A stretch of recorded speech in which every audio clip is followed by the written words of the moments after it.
Ako lang di ay pailaila sa inyo ha. Ako ang inahan ako gihan kayo magluto og puto nga balanghoy. Mao day ni iyang natunan sa panahon nga gamay pa siya. Kay matud pa niya nakatuon ra pud daw siya ini sa pagluto sa iyang amahan ug sa iyang inahan. Ug alang sa inyohang kasayuran nagdako ni siya sa kamote Cebu kung asa ang pinakasuok ug pinakapait ug pinakapobre nga part sa Cebu. Ug sa pag-share niya siyang kinabuhi ug kaagi sa unang panahon, balanghoy ra gyud daw ilahang kinahon gikan sa buntag paniudtuhan tod sa panihapon tungod sa kapait sa ilang kinabuhi dito. Ug ang mga tao pud dito sa unang panahon wala pud tarong na panginabuhian. Mao na magtanom na sila dagan nga balanghoy aron mao ilahang konsumo. Ug bisan daw mga gagmay nga bata naanad na pud daw sa puto nga balanghoy. Ang gusto gid sa mga bata katong inasukaran, pero ang gusto pud sa mga dagko katong walay asukar kay pwede ra parisan og sudan. Bisan ingani lang ilahang kinaon makabili bansad kay makasurvive raman pud gihapon. Pasalamat lang ta kay makakaon pa ta og tarong tulo sa isa ka adlaw. Ug kung ako pud ang papilion mabuhi ra pud ko ingani ang atong kinaon. Kay sa tinuod mas taas pa yaw kinabuhi ang mga tawo nga nagpuyo sa bukid. Ano lang asukaran kani wala pa siya asukar.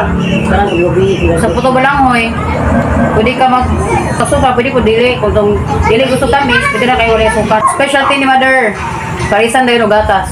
Unya kay di naman mapugman ang ako ang paglaway, hala mabab na jud ko og mga onday ta. Ug sakto ra jud kayo ang templada ni mother, dili tamis, dili po siya tabang. Super lami jud kayo para sa kuha. Ug dili ka ka-relate, rich kid ka. Ug sa mga naka-relate, palihog ko og pag-heart, pag-comment og pag-share sa ato ang video aron daghan patag video nga mabuhat. Daghang salamat sa pagtan-aw. Bye-bye.